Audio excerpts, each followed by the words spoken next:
여러분 안녕하십니까. 성경말씀 사관학교입니다. 오늘 또 구약신약 말씀무장 274회가 되겠습니다. 274회입니다. 예수님께서 2000년 전에 말씀하시기를 선자 이름으로 선자를 영접하는 자는 선자의 상을 받을 것이요 의인의 이름으로 의인을 영접하는 자는 의인의 상을 받을 것이요 라고 말씀해 주셨습니다. 저는 이 마지막 때 하나님께서 말씀의 나트로 사용하시려고 창세전부터 예배놓은 자입니다. 저의 연락처는 카톡 아이디 리키777이 되겠습니다. 이 말씀은 여러분의 기도와 후원으로 제작이 되고 있고 우리 당대와 우리 후대에도 이 말씀이 계속 전파될 수 있도록 저의 사후에도 이 영상을 유튜브에 남겨놓을 예정입니다. 그러기 위해서 여러분의 기도와 후원이 꼭 필요합니다. 오늘 또 개신교의 구원론의 오류를 바로 잡으려면 105회입니다. 105회. 그래서 오늘 또 어제에 이어서 개신교의 구원론과 천주교의 구원론을 오늘 또 비교해 드리도록 하겠습니다. 그래서 어저께 다 마치지 못한 것이 있는데 그것을 오늘 마치도록 하겠습니다. 그래서 오늘 또 의의 축을 중심으로 해서 이것이 구원과 어떤 상관관계가 있고 그러한 것들 상급과 또 어떤 상관관계가 있고 죄와도 어떤 관계가 있는지 행위와 어떤 관계가 있는지 이런 것들을 세밀하게 개신교의 구원론과 천주교의 구원론의 차이점을 오늘 또 세밀하게 알려드리도록 하겠습니다. 우리 기독교 안에는 3대 종파가 있습니다. 정교가 있고 천주교가 있고 개신교가 있는데 정교하고 천주교는 로마 교회로부터 출발이 되었습니다. 그래서 로마 교회는 로마서에도 기록이 되어 있지만 사도 바울이 로마 교회에 보낸 서신이 로마서인데 그 로마서를 기초로 해서 이렇게 믿음이 생성이 됐는데 그래서 로마 시대 때 황제들에 의해서 기독교인들이 많은 핍박을 받고 죽었습니다. 그렇게 해서 순교자들의 피 위에 세워진 교회가 이 로마 교회입니다. 그래서 이 모든 전세계 교회, 지금 전세계에 존재하는 모든 교회는 로마 교회로부터 파생된 교회입니다. 로마 교회로부터 파생된 교회입니다. 그래서 이 로마 교회가 나중에 동로마 교회, 서로마 교회로 분류가 되는데 이 동로마 교회가 오늘날의 동방교회, 정교회가 됐고요. 서로마 교회는 이 서방교회로 자리를 잡게 되는데 오늘날의 천주교입니다. 카톨릭이라고 하지요. 이 천주교에서 500년 전에 나는 천주교 싫어! 나 천주교의 교리가 싫어 하면서 뛰쳐나온 자가 루터인데 루터에 의해서 만들어진 종교, 이것이 개신교입니다. 그래서 이 루터가 천주교에 반항을 할 때 이 저항을 할 때 가장 중심으로 뒀던 것이 이 행위입니다. 행위. 그래서 행위로 구원을 받는 거에 대해서 이와 같이 싹 버려버렸어요. 이 행위라고 하는 거를 다 버려버렸습니다. 아예 싹 버려버린 거예요. 그래서 루터는 이렇게 행위 구원론에 있어서 행위에 대한 것을 싹 다 빼버렸습니다. 천주교의 그 행위 구원론 안에 이 행위가 많은 자리를 잡고 있는데 이걸 싹 빼버렸어요. 그래갖고 만들어진 구원론이 개신교 구원론인데 이것이 흘러온 지가 500년이 됐습니다. 그래서 루터에 의해서 출발이 되었는데 이 루터는 독일 사람입니다. 근데 프랑스에 칼뱅이라는 사람이 이렇게 태어나요. 나중에 한 몇십 년 뒤에 태어납니다. 그래가지고 이 칼뱅이 그 루터의 구원론을 조직적으로 교리화했는데 그것이 칼빈주의예요. 근데 이 칼빈주의가 오늘날의 이제 장로교의 뿌리가 됩니다. 그래서 기독교의 뿌리입니다. 개신교의 뿌리예요. 근데 이제 또 나중 후에 칼뱅 이후에 또 나중에 네덜란드에서 알미니안이라는 사람이 태어나요. 그래서 이 사람이 칼빈주의를 반박하면서 알미니안 교리를 이렇게 만듭니다. 그래서 우리 개신교는 크게는 두 교파로 나눠져 있다고 보면 됩니다. 장로교, 그 다음에 침례교, 성결교, 감리교, 오순절교, 무슨 교파, 교단이 엄청 많은데 그것을 딱 교리적으로 보면 둘로 쪼갤 수가 있어요. 개신교는 칼빈주의냐 알미니안주의냐. 이 칼빈주의는 뭐냐, 한 번 받은 구원은 영원하다. 알미니안주의는 뭔 소리 하고 있노, 구원도 잃어버릴 수 있다 라고 하는 데예요. 그렇게 핵심만 잡으면 됩니다. 그래서 이 개신교의 구원론의 핵심은 오직 은혜로 구원받는다, 오직 믿음으로 구원받는다 해가지고 천주교에서 주장했던 믿음과 행위로 구원받는다는 거에서 이 행위를 싹 빼버리고 오직 믿음이라고 주장을 해버린 거예요. 이게 솔라 피데입니다. 솔라 피데, 이것을 주장을 한 겁니다. 그 솔라 피데는 뭐냐면 이 라틴어예요. 라틴어. 이 오직 은혜로 하는 거는 또 솔라 그라티아 그렇게 부릅니다. 오늘 또 개신교와 천주교의 구원론의 차이점을 계속 오늘 또 의의 축을 중심으로 해서 이 천주교의 구원론과 개신교의 이 구원론의 차이점을 알려드리도록 하겠습니다. 오늘 또 의의 축, 어저께 의의 축을 중심으로 해서 네 가지를 알려드렸어요. 제가. 그래서 의의 본질이 뭐냐, 이게 첫 번째였고, 두 번째는 뭐냐, 우리 개신교에서는 칭의라 그러고 천주교에서는 의화라 하는데 이 칭의를 어떤 관점에서 이해하느냐 이 말이요. 그리고 세 번째, 그러면 누가 의롭게 되는 것이냐, 무엇으로 의롭게 되는 것이냐, 이걸 이제 칭의의 원인론이라고 하는데, 이제 신학적으로는 이걸 원인론이라고 하는데, 이걸 원인론 이렇게 이야기하면 엄청나게 이해가 잘 안 와요. 그러니까 무엇으로 우리가 의롭게 되느냐, 개신교는 믿음으로 오직 믿음으로 된다 이겁니다. 오직 믿음.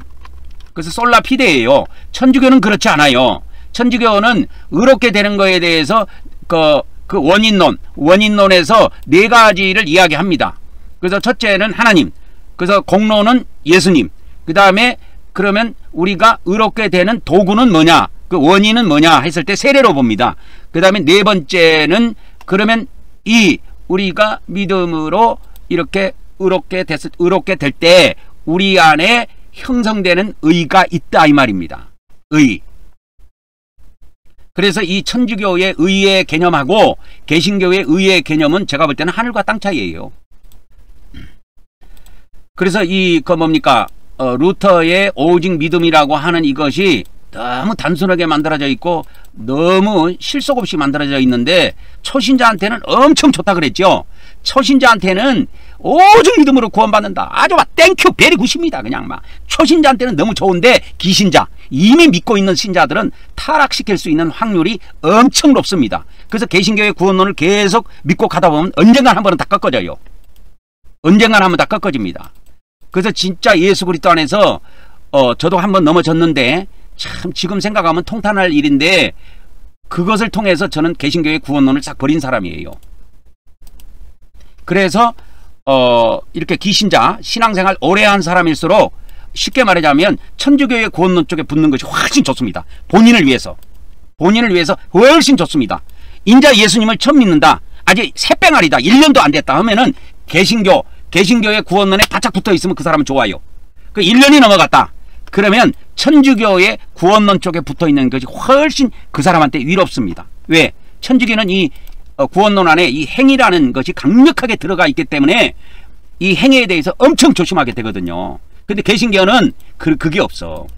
행위를 이야기하지만 개신교에서도 성경의 행위가 너무 많이 나오기 때문에 이야기를 안 할 수는 없어. 그러나 개신교에서 구원론 입장에서 말한다면 개신교에서의 행위는 부속적인 겁니다. 부속품에 불과해요. 전부 다 교리가 그렇게 돼 있어요. 그래서 이 개신교의 구원론을 따라가다 보면 어떤 사회생활이나 이런 걸 할 때 어떤 유혹이 왔을 때 그걸 진짜 이 개신교 구원은 믿음으로만 구원받는다, 행위로 구원받는 거 아니야, 믿음으로 구원받아 해가지고 자기를 합리화하면서 그때 범죄에 가담할 수가 있어요. 제약에 가담할 수가 있다니까. 이게 개신교 구원론의 저는 엄청난 약점이라고 봐요. 근데 개신교 목사들은 거기에다 목숨 걸고 가거든요. 가다 보니까 자기들도 다 타락하는 거야. 그래서 거룩한 척 하는 거지 실제로 거룩한지는 모르겠어요. 그래서 이 어저께 네 번째 다뤄졌던 내용은 뭐냐면 믿음과 사랑과 의의 관계인데 개신교는 이와 같이 믿음으로만 의롭게 된다. 그러니까 믿음으로 의롭게 된다 이거요. 믿음으로 의롭담을 얻는다 이거요. 의롭담을 받는다는 겁니다. 칭의. 근데 천주교는 그렇게 안 봐요. 천주교는 믿음으로 시작을 하지만 출발은 믿음으로 하지만 그 믿음은 그냥 믿음만 갖고는 안 된다. 뭐라 그랬습니까? 사랑으로 형성된 믿음으로 의화가 된다고 하는 거예요. 의화. 이게 천주교와 개신교의 큰 차이점입니다. 그래서 의의 본질에 있어서는 이 의가 어디로 들어가느냐, 개신교는 정가된 의라고 했고 천주교는 안으로 주입된 의라고 했습니다. 그래서 이건 천주교는 안으로 들어가는 의고 개신교는 밖에 있는 의예요. 밖에 그냥 옷 입히듯이 옷 입혀준 의를 이야기합니다. 그리고 개신교의 칭의는 신문적 변화를 갖고 와요. 그런데 천주교의 의화는 존재적 변화를 가지고 합니다. 그래서 변화에도 큰 차이점이 있어요. 그 다음에 아까 이거는 이야기했죠. 누가 무엇으로 의롭게 되는가 했을 때 누가 예수님을 믿는 자들이, 그 예수님을 믿어야 된다는 것은 천주교나 개신교나 똑같아. 뭐 부처를 믿어야 된다, 뭐 마호메스를 믿어야 된다, 이런 건 아니야. 오직 예수님을 믿는 자가 무엇으로, 개신교는 오직 믿음으로 의롭게 된다고 말하고 천주교는 오직 믿음으로만 의롭게 된다고 말하지 않습니다. 거기에는 사랑이라는 요소가 들어가 있어요, 천주교는. 그래서 갈라디아서 5장 6절이 테마입니다. 갈라디아서 5장 6절이 천주교의 슬로건이에요. 사랑으로 역사하는 믿음뿐이다. 그래서 사랑으로 형성된 믿음, 그렇게 가르쳐줬지요. 개신교는 노마서입니다. 개신교는 노마서 3장 28절이에요. 그래서 사람이 의롭다함을 얻는 것은 율법의 행위 있지 않고 믿음으로 된다. 그래서 이신득이가 여기서 나온 겁니다. 그래서 노마서 3장 28절이 개신교의 그 슬로건이에요. 개신교의 슬로건입니다. 그래서 이 개신교의 슬로건은 이걸 이렇게 해갖고 이렇게 해드릴까요? 그래서 개신교의 슬로건은 여기에 넣어주면 되고, 요거는 노마서가 아니지. 거기는 뭡니까? 갈라디아서 5장 6절. 그렇게 아까 이야기해드렸죠. 갈라디아서 5장 6절. 그래서 사랑으로 역사하는 믿음뿐이다. 이게 천주교의 테마입니다. 그래서 아마 몰라 유튜브에 뭐 이렇게 영상을 만든 사람이 있는지는 모르겠는데, 저는 우리 당대뿐만 아니라 우리 후대를 위해서도 이 자료를 남겨놓으려고 제가 이렇게 조직적으로 이 천주교와 개신교, 신학교에서 천주교 신학을 가면 천주교 것만 가르쳐주고 개신교 신학을 가면 개신교 것만 가르쳐줘요. 이렇게 쌍으로 가르쳐준 데가 없어요. 그러니까 개신교 신학을 들어가면 개신교 신학만 가르쳐주지 천주교 신학은 일절 눈물 한 방울도 안 가르쳐줍니다. 개신교 신학에서는. 근데 제가 이렇게 쌍으로 가르쳐주는 것은 비교를 해보라는 거예요. 그래서 우리 개신교가 정신을 차리라는 겁니다. 이해하셨습니까? 그러면 어저께 4번째까지 했으니까 오늘 이제 5번째 들어갑니다. 그래서 5번째가 뭐냐면 성사. 성사에 대해서 천주교가 보는 것하고 개신교가 보는 거하고 달라요. 완전 다릅니다. 그래서 이것이 이제 이렇게 되는데, 그래서 개신교에서 보는 것은 이게 또 개신교 것이 앞으로 와야 되고 천주교 것이 뒤로 가야 됩니다. 그래서 성사의 이 지위, 위치가 어떻게 되느냐. 개신교에서는 성사라고 하면 세례를 말해요. 그래서 성례 이렇게 해줄게요. 개신교에서는 성례가 2가지가 있는데 세례와 성찬이에요. 그래서 이 개신교에서는 이 성례라는 단어를 쓰고 천주교에서는 성사라는 단어를 써요. 성사. 그러니까 성사하면은 개신교인들은 잘 모를 수가 있어. 근데 성례하면은 좀 알아들을 수가 있습니다. 성례에도 좀 잘 못 알아듣는 사람이 있어요. 그러면 성찬은 압니까? 그러면 그거는 알아. 세례는 압니까? 그러면 그거는 알아. 그게 성례입니다. 이렇게 이야기해주면 알아들어요. 개신교에서 인정하는 거는 2가지밖에 없어요. 세례하고 성찬. 그러니까 성례하면 거룩한 예식이다, 그렇게 생각하면 돼요. 거룩할 성자입니다. 근데 천주교에서는 이 성사, 거룩한 예식을 7가지로 봐요. 개신교는 2가지입니다. 개신교는 2가지예요. 뭐? 세례하고 성찬. 그러면 세례는 한 번만 하지요. 뭐 침례를 하는 데도 있습니다. 그래서 성찬은 뭐 1년에 뭐 많이 해봐야 뭐 1년에 뭐 개신교에서 제가 이거 대체로 물어보니까 개신교에서 이렇게 성찬하는 거에 대해서 물어보니까 1년에 1회에서 최고 4회 정도 나오더라고. 제가 이렇게 두루두루 알아보니까 1년에 성찬을 하는 횟수가 1회에서 4회 정도 나오더라고. 우리 한국 경백교회, 제가 다녀가고 있는 한국 경백교회는 성찬을 1년에 몇 번 합니까? 매주 합니다. 우리는 이거 1년에 몇 번 합니까? 매주 하면은 뭐 50 몇 회 될 거예요. 그래서 1년이 뭐 50 몇 회 정도 되는데 52회인가요? 뭐 52회, 50 뭐 2회 정도 한번 봅시다. 그러면 그래서 365를 7로 나누면 되니까 52주 나오죠. 그러니까 1년에 한 52회 정도 우리는 매주 하니까 그래요. 그러니까 매주 하는 것을 천주교 따라서 그러면 그렇게 합니까 했을 때 나는 천주교를 따라간 것이 하나도 없어요.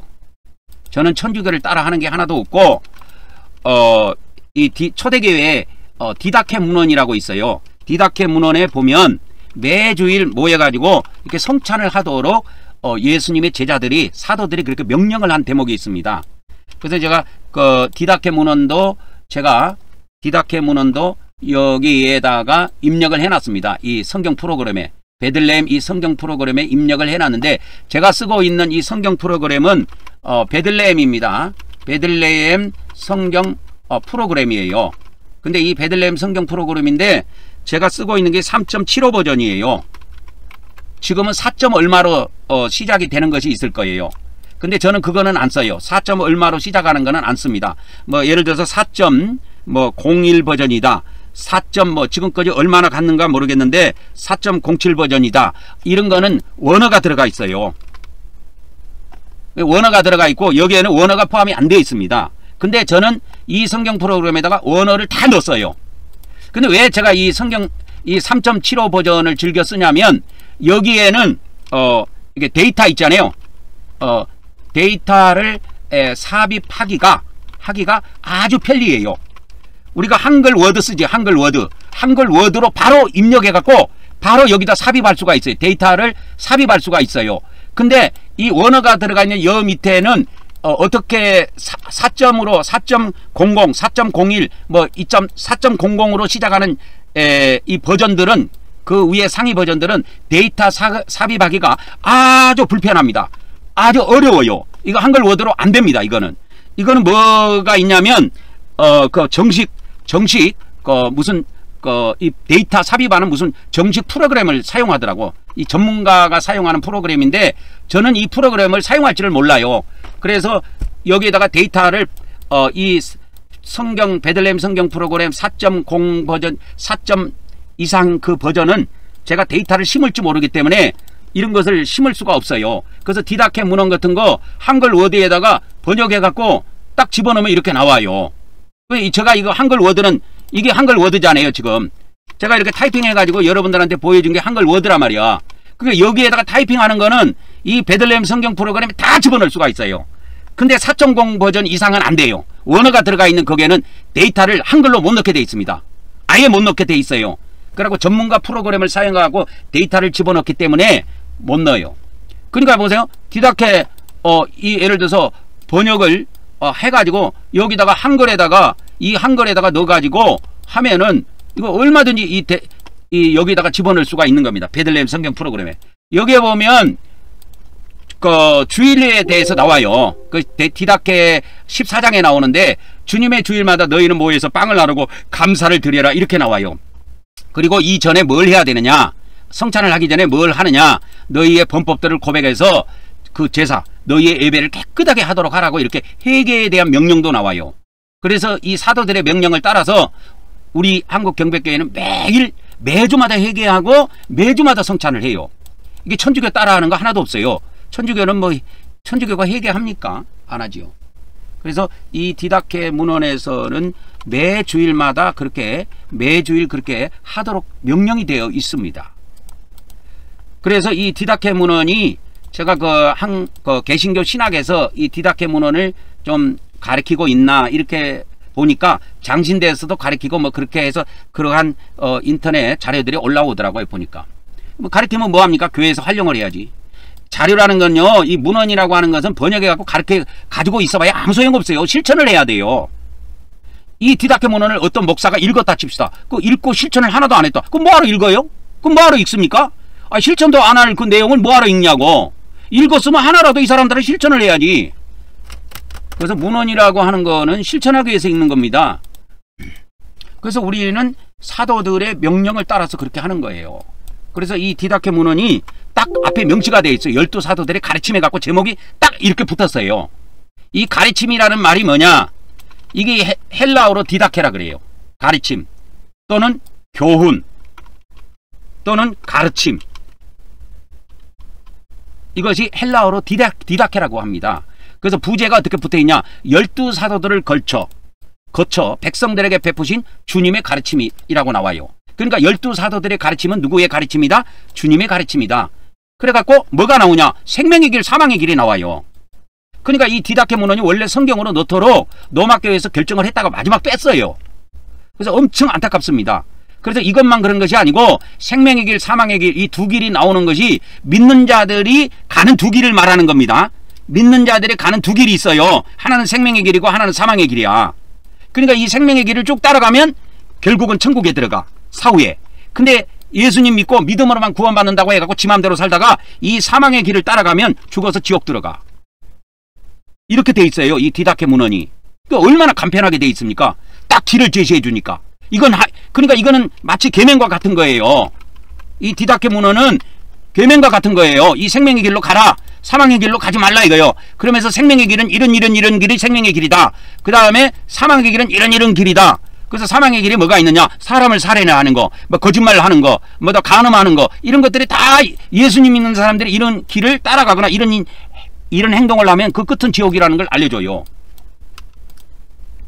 안타깝죠? 이런 것이 성경에 못 들어와가지고. 그래서 이 사망의 길, 생명의 길을 가르쳐주고 있는 것이 또 하나가 뭐냐면 바나바 서신이 있습니다. 바나바 서신. 제가 이 바나바 서신도 여기에 넣어놨어요. 이 베들레헴 성경 프로그램에. 왜?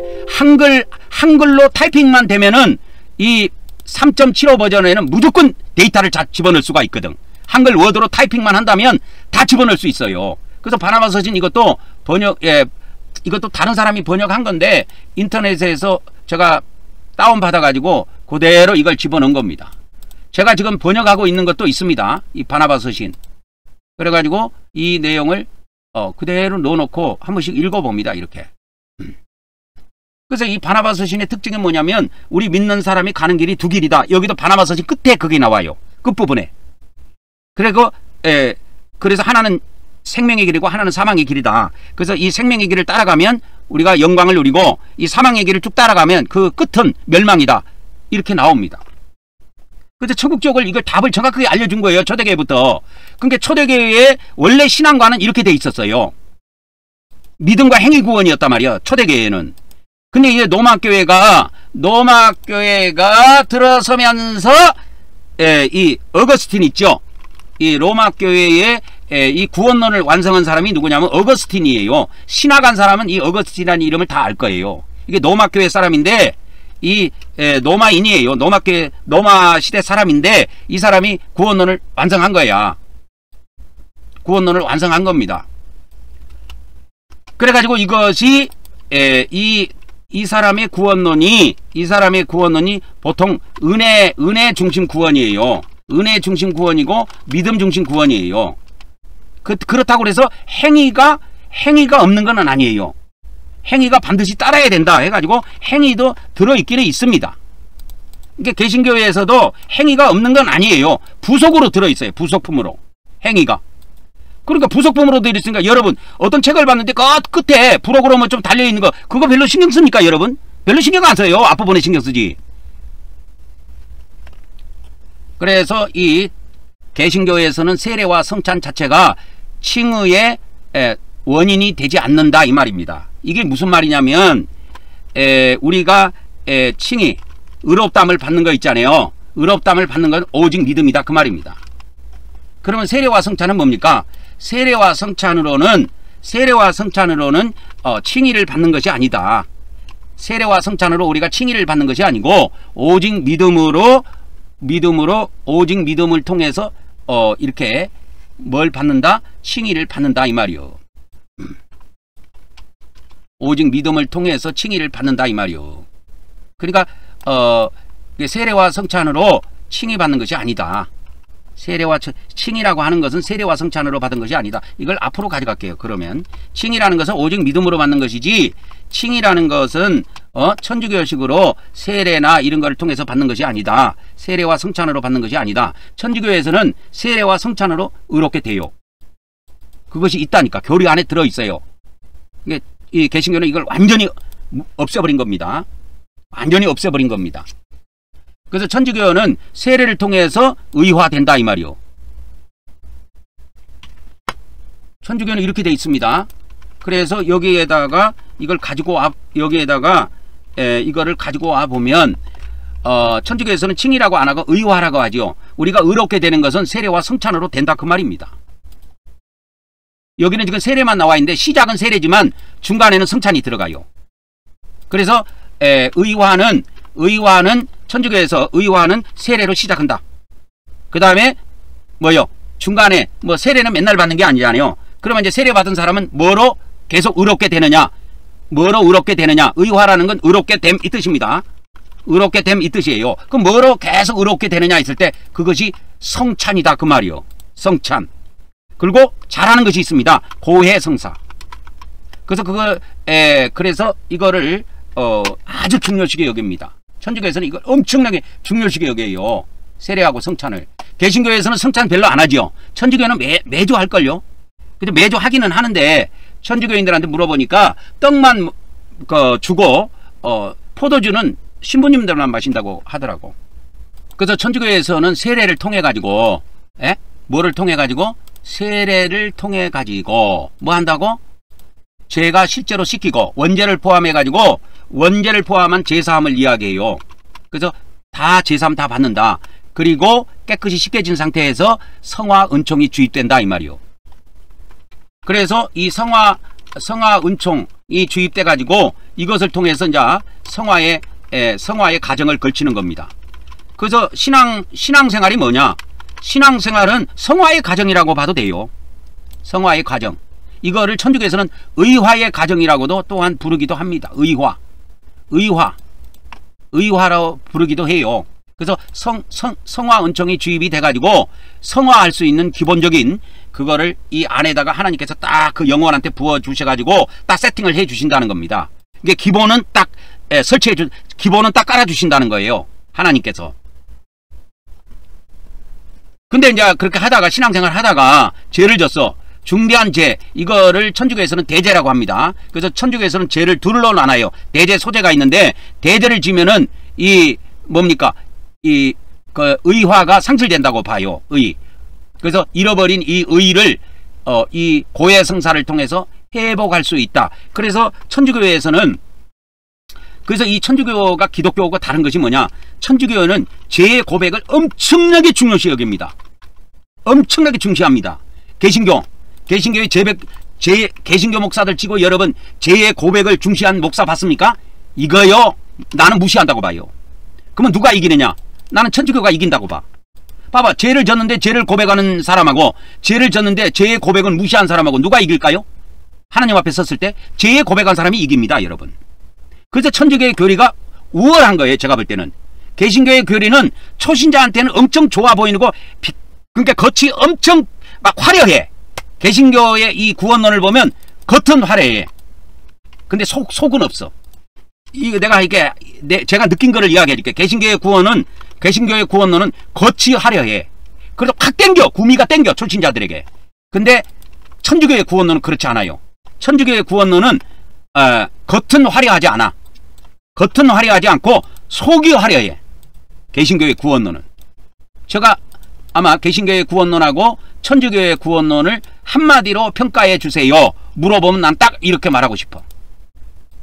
이건 나의 솔직한 심정입니다. 개신교의 구원론은 겉이 화려해. 그러니까 초신자들한테 엄청 땡겨. 좋아. 그러니까 개신교가 천주교보다 대한민국 같은 데서는 성장 속도가 엄청 빨라요. 겉이 화려하기 때문에. 근데 실속은 없어. 근데 천주교 구원론은 안 그래요. 겉은 그렇게 포장이 잘 안 돼 있는데 천주교 구원론은 속으로 들어가 보면 굉장히 화려하게 돼 있습니다. 아주 꼼꼼하게 돼 있어요. 개신교의 구원론 여러분 아십니까? 아마 개신교 목사들도 잘 모를걸요. 목사님 개신교 구원론에 대해서 이야기해 주세요. 그러면 예수님 믿으면 천국 들어가. 아마 그렇게 간단하게 이야기해 주고 별로 해줄 거 없을걸요. 이신득이로 구원받는다는 그런 이야기 정도? 그리고 해줄 이야기가 없을 거예요 아마. 근데 천주교의 구원론은 속으로 들어가 보면 화려해요. 아주 꼼꼼하고 아주 세밀하게 되어 있습니다. 개신교의 구원론은 이신득이 구원론은 뭔가 잘 되어 있는 것처럼 보이고 겉이 화려해 보이는데 가면 갈수록 빈 깡통 같아. 내가 볼 때는 건질 것이 없어. 그래서 이 천주교에서는 죄의 고백을 엄청 중시 여기고 개신교는 죄의 고백을 무시한다고. 그래서 봐보세요. 죄 고백하는 개신교 봤습니까 여러분? 내일이 주일이잖아. 내일이 주일인데 개신교회에서 주일날 죄를 고백하는 교회가 있으면 나한테 문자를 좀 보내달라고 내가 이야기하잖아. 나한테 문자를 좀 보내주세요. 개신교회에서 주일날 죄를 고백하는 교회가 있다면 그 교회가 누군지, 교회 이름이 뭔지 그냥 문자를 좀 보내줘 나한테. 우리 교회에서 우리 한국경백교회에서는 매주 해요 이걸. 한국경백교회, 제가 담임하고 있는 교회 이름이 한국경백교회인데 우리는 매주일날 뭘 하느냐면 죄를 고백해요. 그리고 예수님 피 뿌린다니까. 이렇게 하는 데가 흔치 않을 겁니다 여러분. 그래서 죄 고백하는 것은 저는 천주교에서 가지고 온 것이 아니고, 천주교에도 아마 고백을 안 할걸요. 이건 천주교에서도 고해성사로 하지 주일 예배, 공식 예배 때 죄 고백하지는 않을 겁니다. 제가 나중에 이제 인터넷에 검색을 해보고 그거는 다시 한번 알려드리도록 하고, 개신교회에서 제가 예전에 목사 되기 이전에 개신교 정통교단에서 4교회에서 신앙생활을 해봤어요. 그러니까 성결교, 그 다음에 침례교, 장로교 2군데에서 해가지고 4군데에서 신앙생활을 했는데 어느 교회에도 주일날 죄를 고백하는 교회가 단 한 군데도 없었습니다. 지금도 안 합니다. 안 합니다. 왜 이럴까요? 개신교 목사들이 왜 이럴까요? 그들의 교리 때문에 그래요. 그들의 교리 때문에 그런다니까. 천주교에는 이 고해성사가 교리로 딱 정해져 있어요. 중대한 범죄를 저질렀을 때는 이건 무조건 구원상실이다. 딱 돼 있습니다. 구원상실이다. 반드시 회개하지 않으면, 죄를 고백해서 회개하지 않으면, 고해성사하지 않으면 그는 영원히 지옥으로 떨어진다. 이렇게 딱 돼 있어요. 개신교는 이런 게 안 돼 있어. 그러니까 겉은 이신득이로 화려한 것 같은데 안으로 들어가면 헛방이야. 개신교 교리는 솔직히 말하면 헛방이야. 그래서 내가 이거를 개신교하고 천주교를 비교해갖고 여러분들에게 세밀하게 알려주는 거야.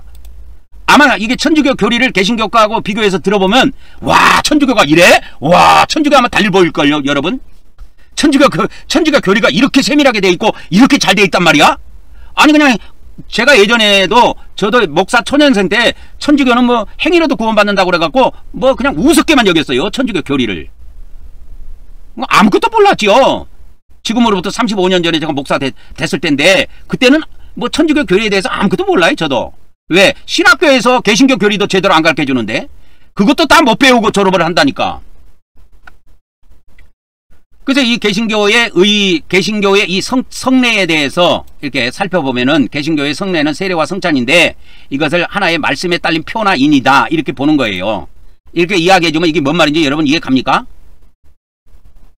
이게 뭐냐면, 우리가 결혼을 했어. 결혼을 하면은 반지를 끼지요. 그러면 반지를 끼는 거는 표시가 나잖아. 그죠? 그래서 표와 인이라고 하는 것은 결혼 반지와 같아. 그럼 반지를 깨야 결혼을 한 겁니까? 반지는 안 깨도 결혼은 이미 성립된 거예요. 그래서 이 인이라는 건 도장을 말하는데 저 동사무소 가갖고 도장을 찍어. 그리고 혼인신고를 한다니까. 그럼 혼인신고를 해야 꼭 결혼을 한 겁니까? 아니에요. 혼인신고 안 해도 이미 결혼은 진행한 거예요. 그래서 그걸 사실혼이라고 그래. 사실혼. 법적인 혼인하고 상관이 없이 그건 우리나라 법에서도 사실혼으로 인정을 해줘요. 부부가 같이 사는 거는. 그래서 이 세례와 성찬은 이걸로 우리가 의롭다함 받는 게 아니다. 의롭다함 받는 것은 오직 믿음인데 천주교에서는 그렇게 안 본다는 거예요. 천주교에서는 세례와 성찬이 의롭게 되는데 하나의 도구로다 이 말이에요. 도구입니다. 도구. 세례와 성찬이. 그리고 이 고해성사도 엄청나게 중요시하게 여겨요. 어떤 사람이 대죄를 졌어. 큰 죄를 졌어. 조그마한 죄는 고해성사를 안 해도 되지만 대죄는 꼭 해야 돼요. 대죄는 꼭 해야 됩니다. 그래서 대죄는 고해성사를 통해 가지고 죄의 고백을 통해서 그 의화가 다시 회복되는 거예요. 이거 안 하면 천주교에서는 지옥 가는 걸로 돼 있어요. 대죄를 졌는데 어떤 사람이 대죄를 졌어. 대죄를 갖다가 고해성사를 안 했어. 그러니까 이제 죄의 고백을 안 했다고 합시다. 그냥 성경대로 죄의 고백을 안 했어. 그러면 이 사람이 어떻게 되느냐? 이 사람은 사후의 지옥이요. 사후의 지옥행이라니까. 천주교는 이게 딱 교리로 명시화되어 있다니까요. 개신교는 이런 명시화가 하나도 안 돼 있어. 하나도 안 돼 있어. 하나도 안 돼 있어. 그래가지고 개신교는 신앙생활 하면 할수록 혼선이 와.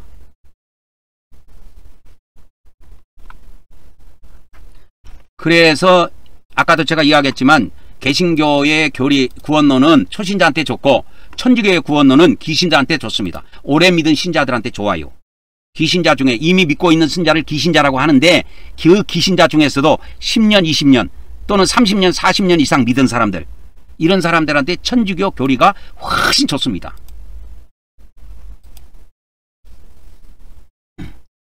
그래서 개신교에서는 이 세례나 성찬을 어느 정도 뭐냐, 그 믿음을 확실하게 해주는 도구다. 그 다음에 그 믿음을 성장시켜주는, 양육보다는 성장이라고 할게요. 믿음이라는 것을 성장시켜주는 하나의 도구에 불과하다. 그러나 칭의의 도구는 아니다 이 말이야. 칭의, 우리가 그래서 개신교에서는 칭의는 의롭게 되는 것은 오직 믿음이다. 이거 하나밖에 없어요. 오직 믿음이다. 세례와 성찬. 그래서 이 성찬 같은 걸 개신교에서는 우습게 생각하는 거예요. 해도 되고 안 해도 되고. 그래서 내가 이거를 저번에 조사하려고 여러 교회에 알아갖고 오라고 하니까 알아갖고 왔는데, 사람들이 성도들이 알아갖고 왔는데 보니까 1회에서 한 4회까지 나오더라고. 5회도 나온 데가 없어요. 그래서 이 천주교에서는 이 세례를 엄청 귀중히 여깁니다. 그래서 의화, 그러니까 이 개신교로 말하면 이신득이 구원받는 때가 언제냐? 천주교에서는 세례예요. 세례가 될 때, 세례를 받을 때 의화가 시작된다고 가르쳐요. 이때 원죄도 재산받고, 네가 지은 죄도 다 재산받고, 원죄도 재산받고 다 재산받는다고 가르쳐줘요. 그리고 또 뭐냐? 성화 은총이 주입된다. 네 안에 하나님의 거룩한 의가 안으로 들어오신다 이거요.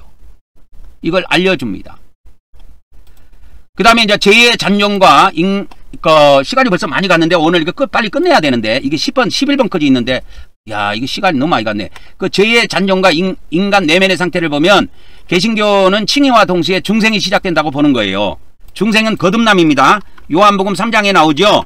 요한복음 3장에 거듭남, 그걸 중생이라 그래요. 이게 이제 성경에는 요한복음 3장에 나옵니다. 그래서 칭의와 동시에 중생이 시작이 된다, 이렇게 보는 거예요. 루터, 칼빈주의 중심으로 이야기해 드리는 겁니다. 그래서 칭의 자체는 법적인 선언이기 때문에 죄성은 남아있다 이 말이요. 죄성은 남아있고, 그러나 우리가 법적으로 우리가 의인으로 인정을 받았기 때문에, 우리가 예수님의 의가 우리한테 전가가 됐기 때문에, 그래서 루터는 이걸 뭐라고 그랬냐, 우리가 의인이지만 죄인이다 이렇게 본 겁니다. 그래서 겉으로는 의인이야, 그죠? 근데 속으로 보니까 안으로 보니까 뭐더라? 죄인이더라. 죄성이 그대로 남아있어. 그래서 이 안에는 뭐가 남아있다? 죄성이 남아있고, 겉에는 칭의를 받았단 말이야. 딱 하얀 옷을 입혀주신 거야. 하얀 옷을 입혀줬다. 그게 칭의라고 보면 됩니다. 이게 개신교의 이신득이론입니다. 이해하셨습니까? 자, 그 다음에 빨리빨리 달리겠습니다. 천주교는 의화, 이게 개신교에서 칭의입니다. 천주교도 의화 후에도, 천주교도 이렇게 이야기해요. 의화가 된 이후에 인간의 정욕이나 그런 것은 남아있다 이 말이요. 그러나 이거는 죄로 간주 안 된다 이 말이요. 죄로 간주되지 않고, 하나의 비유를 하자면 불꽃과 같다. 불꽃과 같고, 이것은 하나님의 은총 안에서 우리가 앞으로 신앙생활을 통해서 우리가 정복할 수 있다 이 말이요. 신앙생활을 통해서 뭐 할 수 있다? 정복할 수 있다, 이렇게 본 것입니다. 그래서 천주교는 의화가 될 때 그 인간 내면이, 믿는 사람의 내면이 실제로 새로워진다고 가르치는 거예요. 그게 개신교와 천주교의 차이점입니다. 그래서 개신교는 칭의와 동시에 중생, 거듭남이 시작이 된다. 그러나 칭의 자체는 법적인 선언이다 이거요. 칭의 자체. 그렇기 때문에 이게 법적인 선언이기 때문에 우리가 대죄를 짓든 소죄를 짓든 개신교에서는 상관이 없는 거야. 그래서 이 개신교 구원론은 골 때립니다. 계속 파고 들어가자면 그래서 오래 믿은 신자들이 이 개신교 구원론을 정확하게 알게 되면 내가 볼 땐 다 타락할 것 같아요. 다 타락한다고. 왜? 대죄를 짓든 소죄를 짓든 칭의는 잃어버리지 않는다고 돼 있거든. 이게요, 여러분, 이게 아무것도 아닌 것 같지만요, 이게 정확히 여러분이 이 말이 무슨 뜻인지를 이해하면 아주 치가 떨릴걸요. 그것이 무슨 말이야? 이해를 잘 못해가지고 뭐가 뭔지를 모른다면 모를까? 그걸 정확하게 이해한다면 개신교 구원론은 오래 믿은 사람들에게는 치명타입니다, 여러분.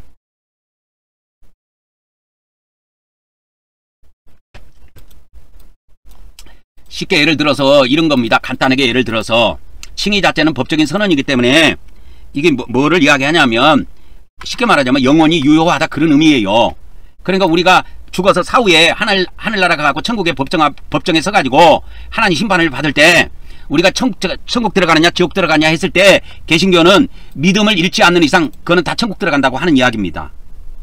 왜? 대제든 소제든 개신교에서는 구분도 없지만 죄는 다 중요시기 여기지만 대제 소제의 구분도 없을 뿐만 아니라 대제를 졌다 할지라도 그것이 칭의를 상실하지는 않는다고 이야기하는 거예요. 그래서 여기 밑에다가 이야기해 줄게요. 이 재성이라는 게 남아있단 말이야. 그러면 이 재성으로 인해 간음을 졌다 칩시다. 간음죄를 범했어. 그러면 간음죄를 범했으면은 예수님이 마태복음 5장에 보면 간음죄를 범한 사람은 지옥 들어간다고 돼 있거든. 그래서 마음으로 간음해도 지옥. 마태복음 5장이 실제로 나옵니다. 간음죄에 대해서. 마태복음 5장에 나와요. 그래서 누나를 빼내라는 말이 거기서 나오는 거예요. 그래서 죄성으로 인해 갖고 간음죄를 졌어. 근데 이거를 해결을 안 해. 죄의 고백을 안 했다. 이걸 죄의 고백을 안 했다. 이거 별 상관 안 한다니까. 개신교에서는. 죄를 고백을 해야 되는데 별 상관을 안 한다니까 목사들이. 왜? 이 죄를 지은 이 간음죄라는 이 행위 때문에 이 칭의가 잃어버리지 않는다니까. 그래서 칭의는 행위로 상실되지 않는다고 가르치는 거예요. 이 행위가 악한 행위든 선한 행위든 상관이 없어. 그래서 그것이 어떻다? 그 칭의라고 하는 것이 칭의가 뭐냐?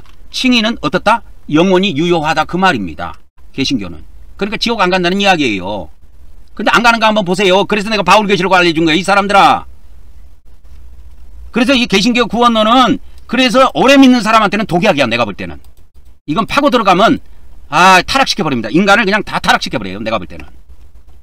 그러니까 루터가 우쭐하는 마음에 이걸 주장을 했지만 그때는 좋았을란가 몰라도 이게 개신교가 이제 전 세계적으로 이제 자리를 잡고 해갖고 7억 명이 넘어섰는데 이런 상황에서는 이 마지막 때 이 간음이 음란이 판을 치고 이 살인이 판을 치는 이런 세상의 상황 속에서 말세의 상황 속에서 과연 기독교인들이 개신교인들이 개신교 구원론 갖고 버틸 수 있겠는가? 나는 못 버틴다고 봅니다. 다 망한다. 다 타락한다고 봐요. 그래서 내가 개신교 성경에는 없지만 바울계시록도 알려주는 거예요. 천주교는 그렇게 안 돼 있어요. 천주교는 어떻게 돼 있냐면 우리가 의화가 된 후에 그러니까 개신교식으로 말하자면 우리가 믿음으로 의롭게 된 이후에 우리 정욕이라는 것은 우리 안에 잔존한다. 남아있다. 남아있기는 있지만 이거는 하나님이 주시는 은총으로 얼마든지 정복이 가능하다. 정복이 가능한데 이 정욕으로 대죄를 범했어. 대죄를 졌을 때 어떻게 하느냐? 그건 지옥행이라고 가르쳐요. 그러면 지옥에 안 가려면 어떻게 해야 되느냐? 죄를 고백하라 이 말이요. 그게 고해성사입니다.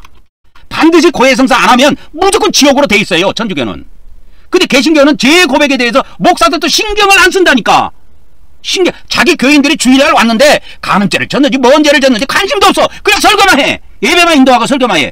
그리고 헌금 우리 헌금하겠습니다. 헌금 기도하고 축도하고 예배 마쳐. 그리고 집에 가라 그래. 죄도 고백 안 시키고.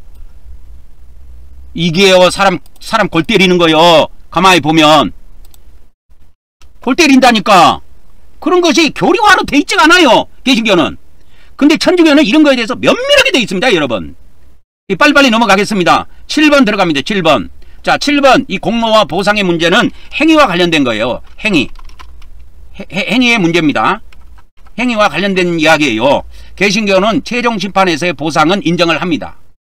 그것을 자기 공로의 법정적 근거로는 보지 않습니다. 그러니까 개신교의 구원론은 쉽게 말하자면 개신교의 구원론은 전적으로 그리스도 공로라고 봐요. 그리고 하나님의 선물이다. 근데 이 상급이라는 건 뭡니까? 그러면 상급은 구원받은 자, 믿음으로 구원받은 자가 신앙생활 할 때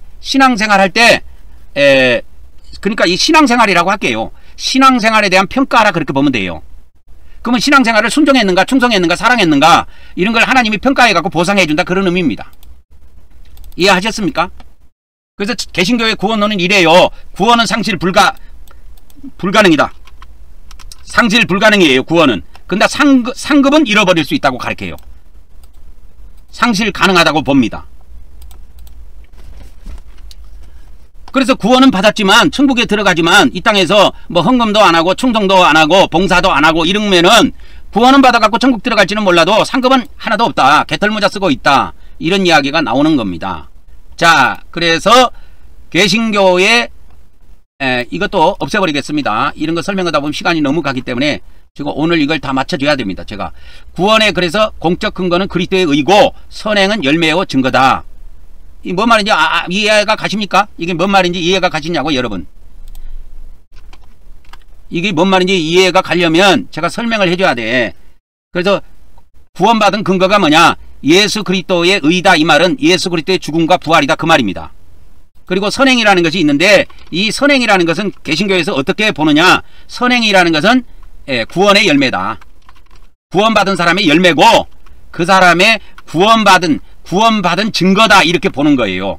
근데 천주교에서는 달라요. 이 선행이 없으면 구원도 없어요. 그래서 행위가 들어가는 겁니다. 여기에. 그래서 천주교를 한번 봅시다. 그러면 천주교는 이 은총 안에서 행한 선행 여기까지 같이 볼게요. 천주교는 하나님의 은총 안에서 행한 이 선행은 신자의 공로로 인정이 돼가지고 보상을 받는다. 상급을 받는다고 그래요. 자, 여기다 해드리겠습니다. 천주교에서는 이 선행을 어떻게 보느냐? 천주교에서 보는 선행입니다. 이 선행은 은총 안에서 행해진 선행을 말합니다. 은총 밖에서 행해진 선행도 있고 은총 안에서 행해진 선행으로 나눠요. 천주교는 이게 둘로 나눕니다. 천주교는 아주 세밀하게 돼 있어요. 이게 그래서 천주교에서 말하는 선행이라는 것은 은총 안에서 행해진 선행이에요. 하나님의 은혜 가운데서 내가 이걸 했다 이 말이요. 지 뜻대로 한 게 아니고. 그래서 이것은 그 믿는 자 신자의 공로로 인정이 돼갖고 하늘나라 가면 상급으로 그대로 연결된다. 이것을 다 상급으로 쳐서 준다고 실제로 교리로 되어 있습니다. 그러나 공로 자체가 은총의 선물에서 비롯하지 궁극적인 공로는 그리스도의 공로에 근거한다. 천주교에서도 그렇게 그리스도의 공로를 굉장히 중요시기 여깁니다. 그리스도의 공로를 굉장히 중요시기 여깁니다. 다시 한번 정리해 봅시다. 도표로. 자, 개신교의 이 선행이라는 건 뭐냐? 개신교의 선행이라고 하는 건 선행에 대한 보상은 개신교도 인정합니다. 그렇기 때문에 상급 쌓는다는 말을 이야기하는 거예요. 그러나 이건 법적 근거는 아니다. 그 다음에 구원의 궁극적인 근거는 그리스도의 의다. 이게 무슨 말이냐면 예수님의 죽음과 부활 때문에 내가 구원받는다 그 말입니다. 자, 선행은 그러면 뭡니까? 선행은 아까도 이야기했지만 선행이라고 하는 것은 구원의 열매다 이 말이요. 구원의 열매. 예? 선행이라고 하는 것은 뭐냐? 구원받은 사람 구원의 열매다. 구원의 열매고 구원받은 증거인 것이지 뭐 선행이 나타났다고 그래서 그것이 어쩌고저쩌고 그렇게 안 따집니다. 개신교에서는. 그건 천주교에서는 좀 달리 봅니다. 은총 안에서 행해진 선행은 참된 신자의 참된 공로로 인정합니다. 신자의 참된 공로로 이걸 인정을 합니다. 그래서 이 참된 공로는 뭐가 되느냐? 참된 공로는 이거는 가로로 묶어버리겠습니다. 그래서 이걸 2번으로 하고요. 이거는 가로로 묶어버릴게요. 그래서 그 천주교에서도 그리스도의 공로에 대해서 궁극적으로는 그리스도의 공로를 최고로 칩니다. 그렇지만 신자의 공로도 있다. 이 신자의 공로가 뭐가 됩니까? 이 신자의 참된 공로는 나중에 죽어서 저 세상 가면 뭐가 된다? 상급이 된다 그 말입니다. 그래서 하나님께서 다 보상해 주신다 이 말입니다. 정리됐지요?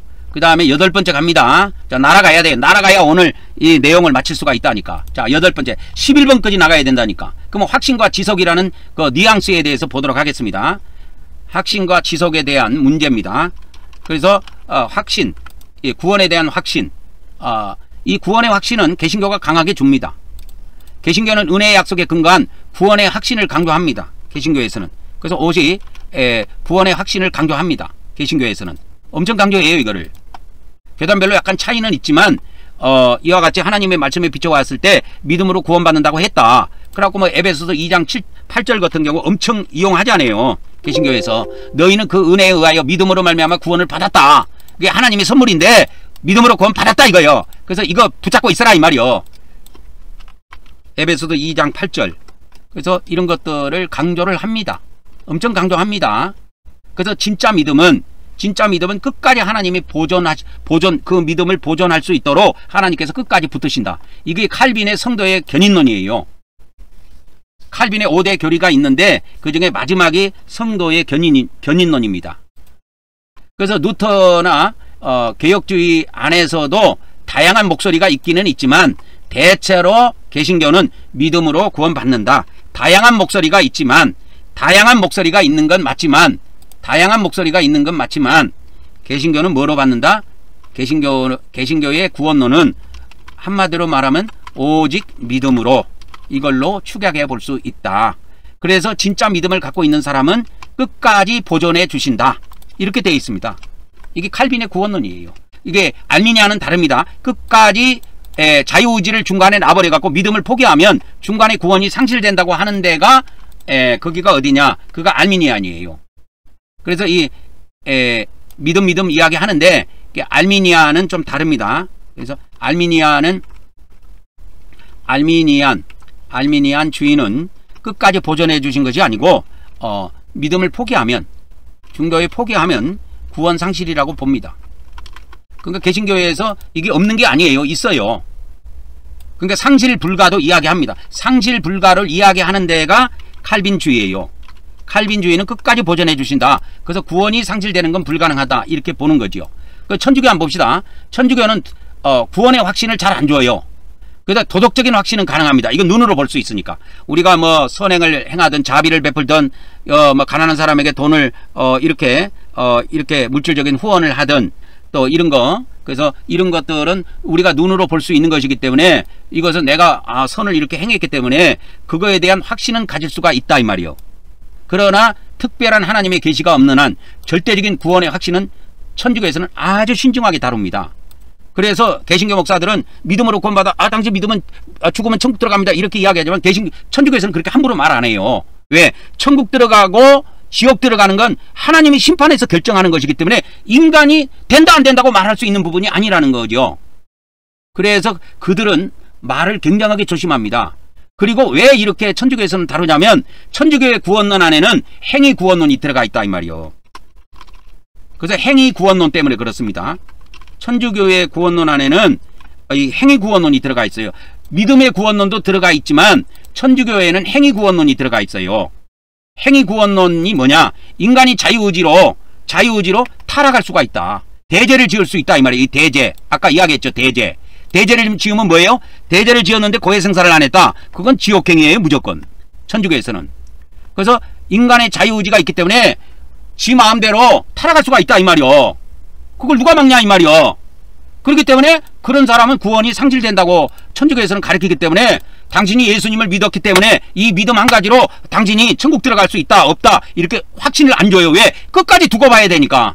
그 사람이 중간에 타락하는지 안 하는지 그걸 두고 봐야 되기 때문에 말을 함부로 안 한다니까.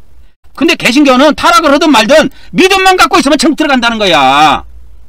믿음만 있으면. 그래서 믿음을 포기하지 않는 이상은 천국 들어간다고 하는 이야기입니다. 왜? 믿음으로 이신되기로 구원받기 때문에. 그래서 믿음 하나 갖고 구원을 다 설명해요. 개신교는. 그러면 천주교에서 예를 들어서 대죄를 져갖고 이 의화를 받았는데 의화가 상실됐다. 그러면 이제 개신교로 말하자면 이신득이가 상실됐다 이 말이요. 칭의가 상실됐다. 그랬을 때 어떻게 하느냐? 천주교에서는 회개하고 고해성사하면 회복할 수 있다고 가르쳐요. 근데 개신교는 이런 가르침들이 세밀하게 안 돼 있어요. 교리적으로 안 돼 있고 또 돼 있다 할지라도 실천을 안 해. 주일날 예배 드릴 때 회개합시다. 그런 기독교 목사 봤냐고. 봤으면 문자를 좀 날려달라니까 나한테. 문자를 좀 날려달라고. 내 카톡 리키777이라고 항상 알려주지 않아요 내가. 그래서 개신교에서는 이 구원의 확신을 주느냐 구원의 확신을 강조합니다. 뭐 교단별로 뉘앙스 차이는 있지만 우리가 예수님을 믿음으로 구원받는다는 건 누차 설교에 나와요. 왜 그러냐면 그게 칼빈의 5대 교리 중에 마지막 성도의 견인론 때문에 그래요. 그래서 하나님을 진짜 믿는 신자, 하나님이 진짜 신자는 끝까지 보존해 주신다 라고 하는 이야기입니다. 진짜 신자, 가짜 신자가 여기서 나오는 거예요. 진짜 신자, 가짜 신자. 그래서 개신교는 진짜 신자는 구원받고 가짜 신자는 구원 못 받는다는 거예요. 그래서 믿음으로만 구분한다니까. 그래서 개신교의 구분은 믿음으로 신자를 구분해요. 그래서 어떻게 구분하냐? 진짜 신자, 그 다음에 뭐요? 가짜 신자. 천국에 갔는데 어떤 사람이 지옥에 들어갔어. 그거 가짜 신자래. 악을 행해서 들어간 게 아니래. 가짜 신자래. 천주교회는 그걸 대죄를 지어서 들어간다고 이야기해요. 그러니까 악한 행위 때문에 지옥에 들어갔다고 이야기한다니까. 개신교는 그렇게 말을 안 해. 그게 칼빈주의입니다. 루터주의고 칼빈주의예요. 자, 천주교의 이 확신은, 천주교는 구원의 확신을 절대 잘 안 줘요. 그래서 도덕적인 확신은 당신 스스로 가질 수 있다. 뭐 선을 행하고 이웃의 자비를 베풀고 어려운 사람을 물질적으로 도와주고 하는 것은 본인이 내가 어느 정도 했다라는 걸 본인이 확신할 수 있기 때문에 그것은 가능하다 이거예요. 그러나 절대 확신은, 구원의 절대 확신, 당신은 이렇게 하는 거 보니까 아 천국 들어가겠어, 이렇게 함부로 말을 안 한다니까. 왜? 그 사람이 중도에 타락할 수 있기 때문에. 그래서 천주교는 구원론이 행위구원이야.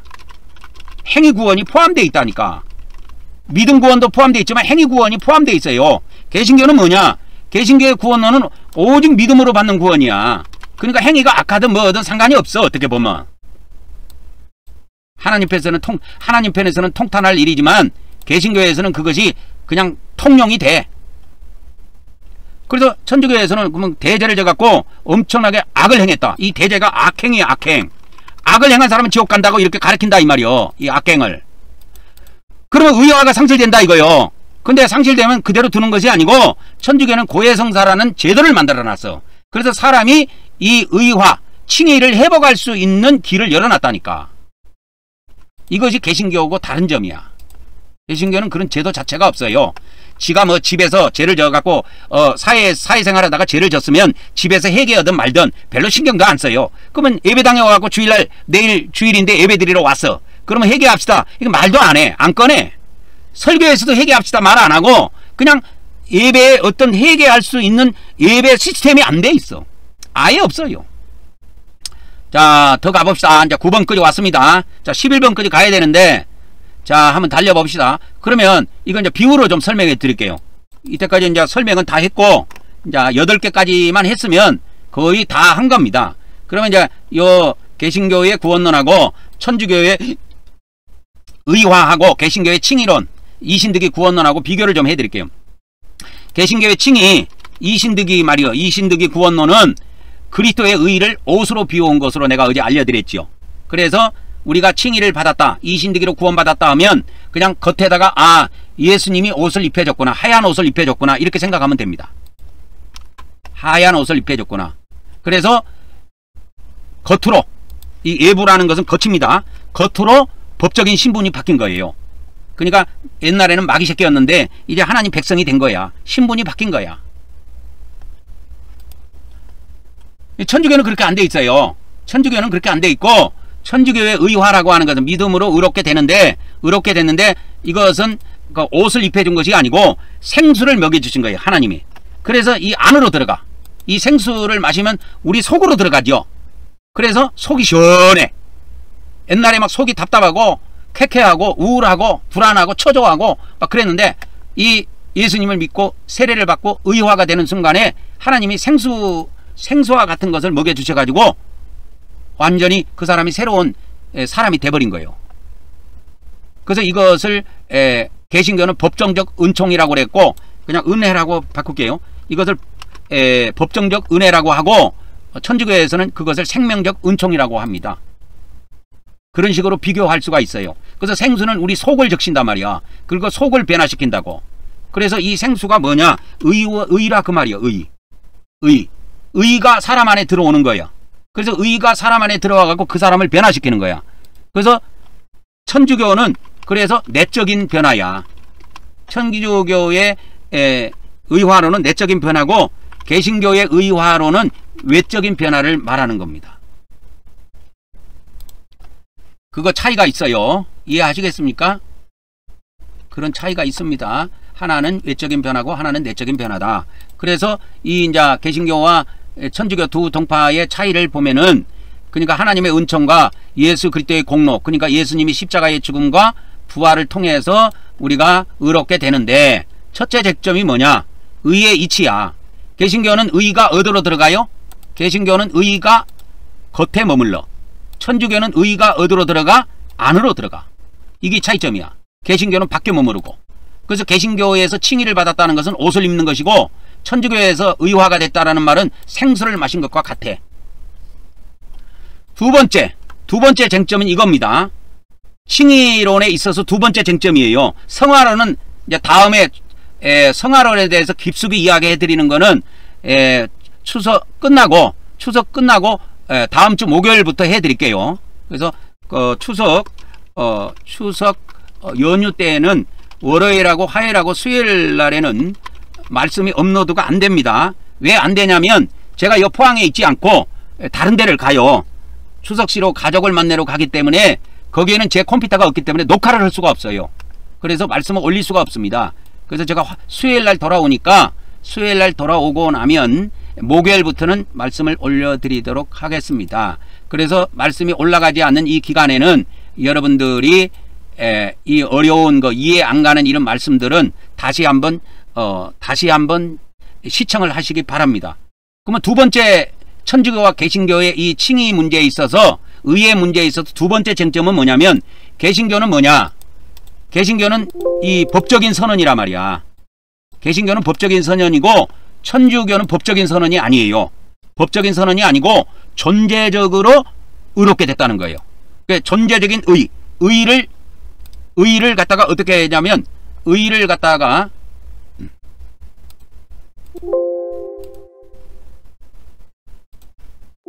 그래서 천주교의 의화는 법적인 선언이 아니고 존재적인 의. 그래서 그 믿는 사람의 안에다가 하나님께서 의를 주입시켜 주셨다, 넣어 주셨다 이렇게 보는 겁니다.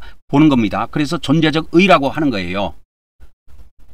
그래서 이것을 이제 핵심 비율을 개신교와 천주교로 비교한다면 칭의에 대해서 개신교의 이 칭의에 대해서 보자면 이렇게 볼 수가 있습니다. 그래서 개신교의 칭의는 뭐냐? 개신교의 칭의는 옷에 비유할 수 있고 천주교의 의화는 생수에 비유할 수 있습니다. 그래서 생수는 먹으면 우리 속으로 들어가지요. 그래서 속의 존재를 변화시키는 것으로 이해하면 되고 개신교는 겉옷에 비유하면 됩니다. 그래서 겉만 바뀌는 거지 속은 그대로 있어요. 그래서 개신교에서는 우리가 예수님을 믿어서 구원을 받았지만 의인이면서 죄인이라는 말을 쓰는 것이 여기에 있는 겁니다. 자, 이제 10번째, 그러면 최종 비교, 개신교와 천주교의 모든 그 내용을 최종으로 마지막으로 비교해주고 마치도록 하겠습니다. 개신교의 칭의는 그리스도의 완전한 의의 정가로 이루어지는 법정적 선언이다. 그 결과로 필연적이고 불가분하게 성화가 뒤이어서 사람 안에 실제적인 변화를 낳는다. 그러니까 개신교에도 칭의 이후에는 성화가 온다 이렇게 봐요. 그러나 이 성화는 칭의 안에 절대 포함이 되어 있지 않습니다. 그게 천주교와 개신교의 차이점이에요. 그래서 천주교는 이게 의화가 됐을 때 의가 속으로 내재되는 것이고 개신교의 의는 칭의가 됐을 때 이 의가 어떻게 되냐면 그냥 전가된 거예요. 예수님 것이 내 거 되는 거예요. 그 정도만 보면 되는 거예요. 그래서 우리 개신교는 이 의가 우리 안으로 들어온다고 그런 것을 절대 이야기하는 사람이 없어요. 그래서 이제 믿음, 사랑, 성사, 공로, 확신에 대한 세부 구조가 이 의라고 하는 처음 믿음으로 시작하는 의라고 하는 의의 축에 따라서 신학적 교리가 완전히 뒤바뀌어 있어요. 이렇게 돼 있다니까. 그래서 의를 축으로 해가지고 개신교는 개신교대로, 천주교는 천주교대로 이 의를 축으로 해가지고 모든 것이 구원론이 짜져 있다고 봐도 무방합니다. 그래서 천주교는 이렇게 됐다고 보면 돼요. 천주교의 의화 1단계의 구원론은 제3과 내적 성화의 동시적 시작으로 성령이 사랑의 습성을 주입하여 인간을 실제로 의롭게 만든다고 하는 거예요. 개신교는 사람을 실제로 의롭게 만든다고 보지 않아요. 그냥 믿음으로 의롭게만 된다고 보는 거예요. 그래서 옷을 입혀준 것으로만 보는 겁니다. 그래서 천주교에서 말하는 이 의는 안으로 하나님이 넣어준 의이기 때문에 내재적 의라고 불렀지요. 아까 제가 이 내재적 의는 증가될 수 있고 상실될 수 있고 회복될 수 있다 이 말이에요. 그래서 증가는 뭐로 시킬 수 있느냐? 증가라고 하는 것은 뭐로 증가를 시킬 수 있느냐 이거요. 증가라는 건 뭐로 시킬 수 있느냐 했을 때 여기에는 뭐 예를 들어 성사, 그 다음에 뭐 이런 것이 여기에 포함이 되는 겁니다. 성사, 그 다음에 말씀과 기도, 그 다음에 선행, 이런 것이 여기에 포함이 돼요. 그러니까 이런 거를 함으로 해서 예배를 통해서 성찬에 참여하면 의가 계속 안에 있는 내 의가 증가되고 성장한다고 보는, 확장된다고 보는 거예요. 우리 개신교에서는 이런 개념 자체가 없습니다. 근데 천주교에서는 그 구원론의 기본 뼈대가 이거예요. 그래서 기본 뼈대가 이겁니다. 그리고 이 대제로 이 의를 상실할 수가 있다. 그럼 완전 상실이냐? 완전 상실은 아니고 믿음, 소망, 사랑 중에 사랑이 사라진다고 봐요. 그래서 고해성사를 하면 이 사랑을 다시 하나님이 부어주셔갖고 되찾아온다고 보는 거예요. 그래서 이제 이거를 총정리하고 마치겠습니다. 그래서 개신교와 천주교의 구원론을 의의 축을 중심으로 해서, 의를 중심으로 해서 이렇게 총정리를 하자면, 이렇게 개신교는 증가된 의입니다. 예수님의 의를 믿음을 통해서 나한테 이전된 거예요. 그래서 옷을 입혀 준 겁니다. 그래서 겉에는 하얀 옷을 입고 있기 때문에 의인이야. 근데 속은 아직도 죄성이 남아있기 때문에 죄인이야. 그래서 예수님을 믿고 구원받았지만 의인이면서 죄인이라는 말이 나오는 겁니다.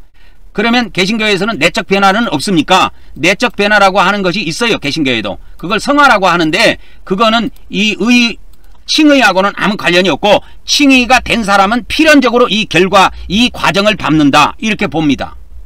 그러니까 이신득이로 구원받은 사람은 성화의 과정을 걸친다, 이렇게 보는 거예요.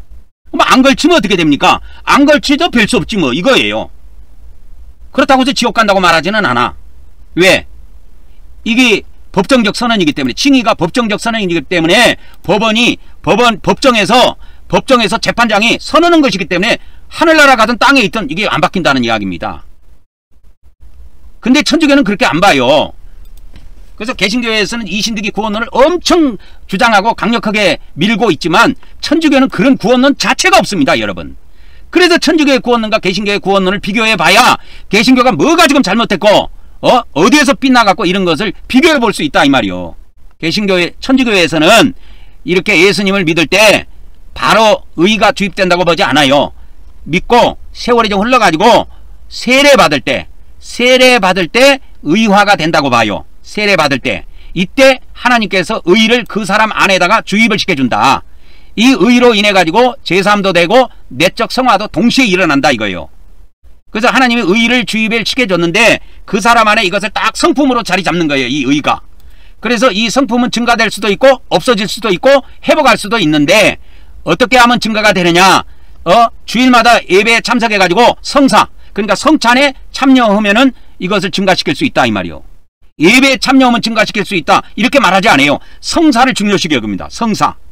그러니까 예배 안에 성사가 있단 말이야. 그런데 대제를 지으면 이 의를 상실할 수 있다고 보는 거예요. 그럼 회복을 못하고 지옥 가야 됩니까? 했을 때 고해 성사를 통해서 이 의를 다시 되찾아올 수 있다, 이렇게 보는 거예요. 그래서 천주교에서는 이 증가되는 것은 성사에 참여하고, 그 다음에 말씀과 기도를 통해서, 그 다음에 자비를 통해 선행을 통해서 이게 증가된다고 보고, 대제를 지으면 이 의가 상실된다고 봐요. 그리고 회복은 고해성사를 통해서 회복한다고 되어 있기 때문에 아주 이 천주교의 구원론은 아주 조직적으로 잘 짜져 있어요. 개신교는 이런 게 세밀하게 되어 있는 데가 없어요. 내가 볼 때는 막 설렁설렁 되어 있는 것 같아.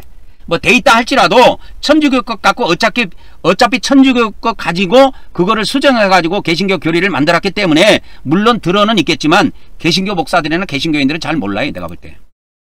그래서 개신교의 신학적 교리하고 천주교의 신학적 교리는 기본적으로 믿음으로 출발합니다. 둘 다 믿음으로 출발해요. 그런데 믿음으로 출발하는데 천주교에서는 사랑의 중요성을 강조합니다. 사랑. 그래서 사랑이 이 형상을 이룬다고 봐요. 이게 뭐가 잘못돼 가지고 이렇게 되지? 그래서 뭐가 지금 잘못돼, 키가 잘못 움직여 가지고 이렇게 되는데 한번 그대로 보시기 바랍니다. 지워지지도 않네. 그래서 이것이 형상입니다. 형상. 사랑이 하나의 그 사람의 내적인 형상을 이루어요. 이랬을 때 이 믿음과 사랑을 통해서, 사랑으로 형성된 이 믿음을 통해서 의가 계속 증가시킬 수 있다고 보는 겁니다. 그러면 증가하는 것은 뭐를 통해서 증가할 수 있느냐? 성사. 성찬에 주로 참여해야 된다. 성찬. 그리고 선행. 이런 걸 통해서 증가한다고 봐요.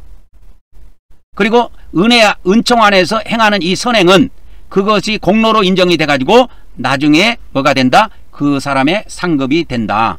근데 개신교의 신학은 어떻게 되냐? 믿음으로 의롭게 된다. 그리고 믿음으로 구원의 확신을 갖고 믿음을 끝까지 놓지 않는 사람은 끝까지 하나님께서 견인해 간다. 그래서 믿음으로 구원받는다. 그렇게 돼 있어요. 이게 차이점입니다. 이게 천주교와 개신교의 차이점이에요. 그래서 개신교에서는 이 성례, 세례하고 성찬을 중요시하게 안 여겨요. 꼭 세례 받아야 됩니까? 꼭 성찬 받아야 됩니까? 성찬해야 됩니까? 뭐 세례는 좀 중요시하게 여긴 것 같아도 성찬은 뭐 1년에 한두 번 하니까 뭐 두세 번 하는 데도 있고 뭐 해도 되고 안 해도 되고 그 정도예요. 그러면 이 기독교에서 보는 이 선행은 뭡니까? 했을 때 선행은 믿음의 열매다. 구원받은 사람이 열매다. 이 정도 봐요. 근데 천주교는 그렇게 안 본다고. 그래서 이 사랑이라는 것이 믿음과 사랑이라는 게 두 짝으로 만들어 놨어요. 천주교의 구원론은. 천주교의 구원론은 믿음과 사랑이라는 두 짝으로 만들어 놨다고. 이것을 어떻게 이제 달리 표현하면 믿음과 행위라고 볼 수가 있는데, 그래서 이 사랑을 엄청 중요시 여깁니다. 천주교에서는. 그래서 이 개신교와 천주교는 이 의의 축을 따라서 신학교리가 전체가 의를 어떻게 바라보느냐, 어떻게 해석하느냐에 의해서 완전히 전체가 달라져요. 이게 천주교와 개신교의 차이점입니다. 천주교와 개신교의 차이점이에요. 자, 오늘은 여기까지 하고 말씀을 마치도록 하겠습니다. 자, 여러분 좋은 추석 명절 보내시기를 바랍니다. 행복한 즐거운 추석 명절 되시기를 바라고 오늘 말씀을 마치도록 하겠습니다. 자, 목요일날 뵙도록 하겠습니다.